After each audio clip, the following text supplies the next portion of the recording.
Alright, in this lesson we will talk about some other keyboard shortcuts that are useful to save you some time. The first keyboard shortcut that I find super useful is the nudge by one frame. So in order to do that, you click on whatever you want to nudge, and then press Command and then left arrow. And it moves it one frame at a time, or Command right arrow. This works on anything. The next one is the select all. This is pretty similar to anything such as highlighting things on your desktop. So that's just Command A, and that selects everything. Then you can move everything at once. The next thing is the cut and paste, which works just like using, let's say, Microsoft Word. Essentially, you select something, Command X cuts it, but also copies it, and then Command V pastes it. To create in and outs, it's the same as working in the source monitor. You place your timeline cursor in your sequence where you'd want the endpoint to be. So if this is where you want the endpoint to be, you press I, and then at the end you press O.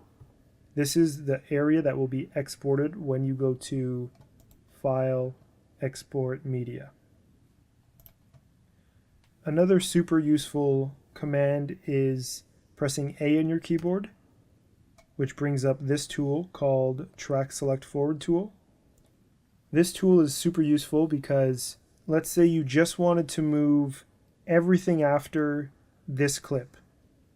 So in this case, I would lock the audio so that the audio is unaffected, and then I would simply click here and drag.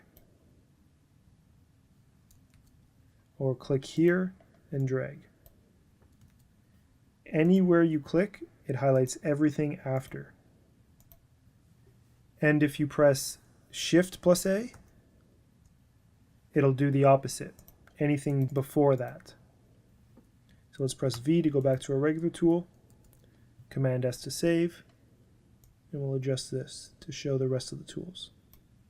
Another really great keyboard shortcut and tool is the slip tool, which you can find by pressing Y or going over here. This is a very useful tool because in your edit, when you have a clip before and after, you can simply press Y, click and hold on a clip, and then drag left and right by a certain amount of frames. This is plus 1 second and 4 frames, or we can go back 21 frames. So if I were to go, let's say, 3 seconds ahead, without affecting anything before and after, I've slipped the clip, and now this part is what was originally 3 seconds way over here. So in other words, if I were to undo that and drag all this open, by slipping, I'm actually bringing the portion here all the way to here. When I slip, or if I go the other way. So that's very, very powerful. Let's undo that. Another cool option is if you click and hold this clip, then hold Command and Option, and then drag to the other clip, you can actually reverse the clip. So this clip is now here and this clip's now there. To show you that again, Command Option, click and hold the clip, and drag it to where you want to go. The rolling edit tool is also fun to use and makes things a little easier. To do that, you click on this or press N, and what this does is basically move your edit point. So assuming you have more to play with, you have more what's called handles on the clip, which means before this point in your edit or after this point in your edit, you have more to play with. You can use your rolling edit to click and hold at an edit point and move the cut to a later time, or on a different clip, let's say move it earlier.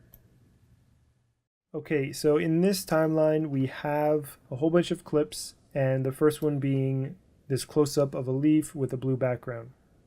Our next one is a close-up of leaves, but they're a lot more orangey red and there's green in the background. So So we might want to color correct both of them in order for them to work a little better together.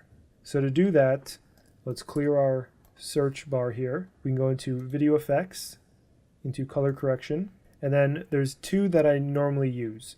I normally use three-way color corrector, and I also normally use RGB curves. Both are pretty powerful. Sometimes I'll use fast color corrector.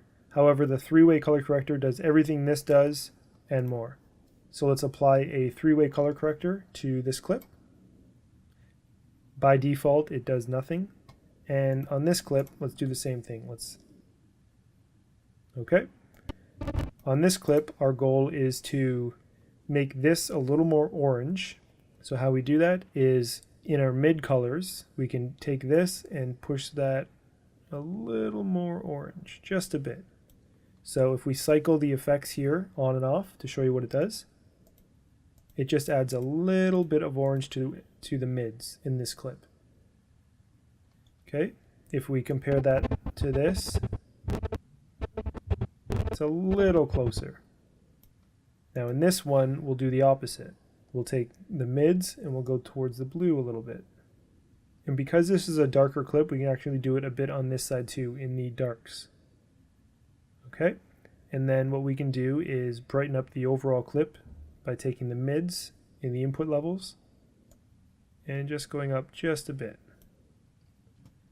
Okay, so now if we go between the two clips, this clip looks like it fits a little more in with this clip. We could even go to maybe 1.3. Now they're getting a little more yellow. Okay, so the difference is that. So in this clip, we could even lower the blacks a little bit here. And we could even remove a little bit of the highlights, just a bit. So if we go too much, you can see what that does. Okay, and then just makes those clips blend a little better. And that's normally what I do. I just kind of keep cycling between these two. Or what you can do is use your keyboard. You can press the down arrow and then just press left and right to view them left and right, which cycles between the very last clip and the first clip. So that is the basics of color correcting. You are basically changing the mids, the highs and the lows. You're messing with the input levels, the output levels. You could play around with the saturation a bit and really make the color saturated.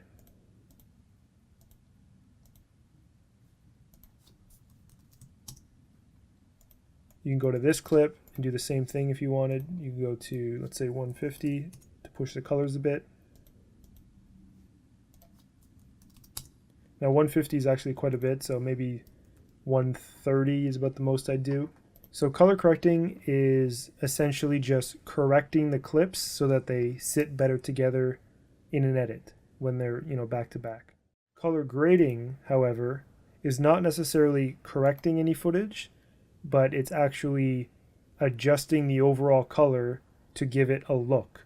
So for example, in CC 2015 and above, you can actually go into the window panel and open up the Lumetri color, which is an effect panel window that looks like this. So let's click that and place it right beside our effect controls. Let's give ourselves a little more room here. So we'll move these all the way over.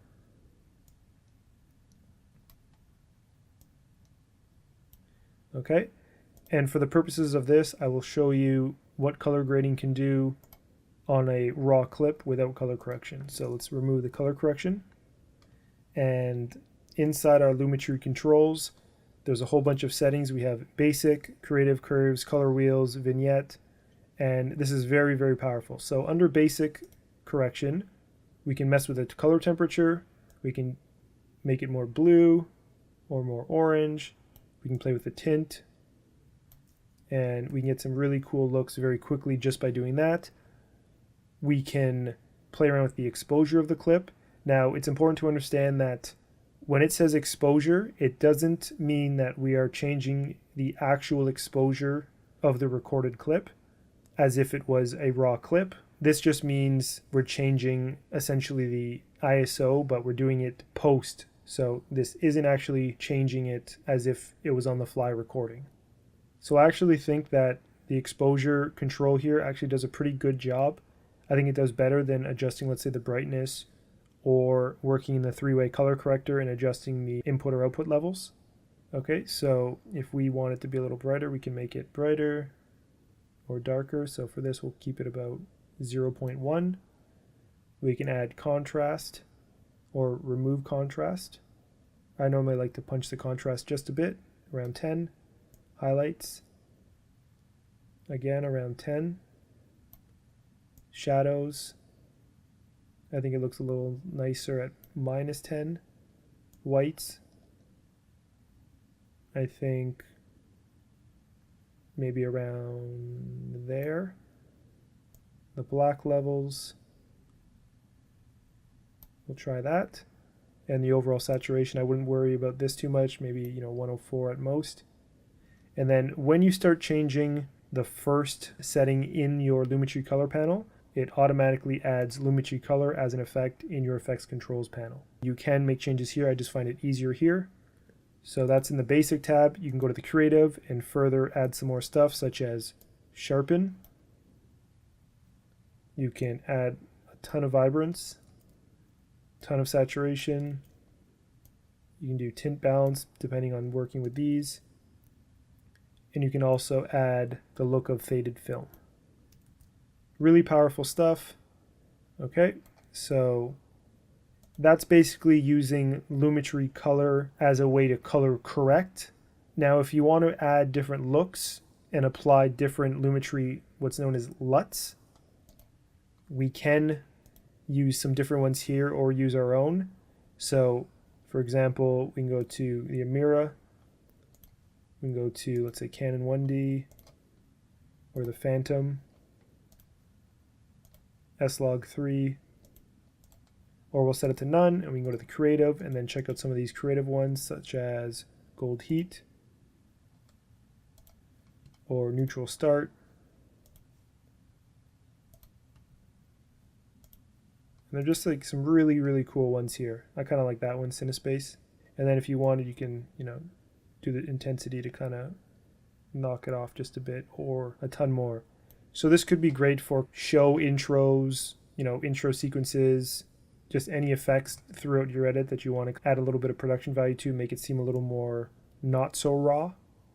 Okay, and if you don't want it on, you can simply delete it, or if you want to just kind of what's known as A-Bing, which means just turning it off and comparing it to it off, what's known as A-Bing, and that just means turning it off and on and comparing the two. Okay, so let's remove that. Once you feel you have all the clips matching, meaning this one seems like it fits nicely with this one based on the colors, you go through all of them and adjust each one. At that point, you've basically onlined your edit from a color correction standpoint. In an earlier lesson, we talked a little bit about mastering audio in the audio track mixer by using the drop-down arrow here. We've applied a mastering plugin and set it to subtle clarity and dropped the reverb to 5. We talked a little bit about adding an EQ on certain clips to use a high and low pass to clean up the audio a little bit, so you're removing some frequencies that are not wanted. If you have dialogue that you'd like to kind of come through the mix a little bit better, you could push up, the dialogue a little bit. Human voices tend to sit around, 2K, so you could push that up just a bit. Now, another thing you do at the audio mastering stage is, just like we did with adjusting this level, we would go through and find any parts that seem to be a little loud. Let's say you had some audio of someone speaking and someone decided to yell a little bit or talk quieter. Well, in that case, you could make 3 points and either drop down that one spike of loud audio so that it's all consistent, or increase a part where it's a little quiet. And basically you just want to do the opposite. So if it spikes here, with your keyframes go the opposite. If it gets quiet here, then with your keyframes do the opposite. And you basically want to create keyframes and do this entire process on every single track And it does take a long time, but it makes a big difference in the overall production value of your audio.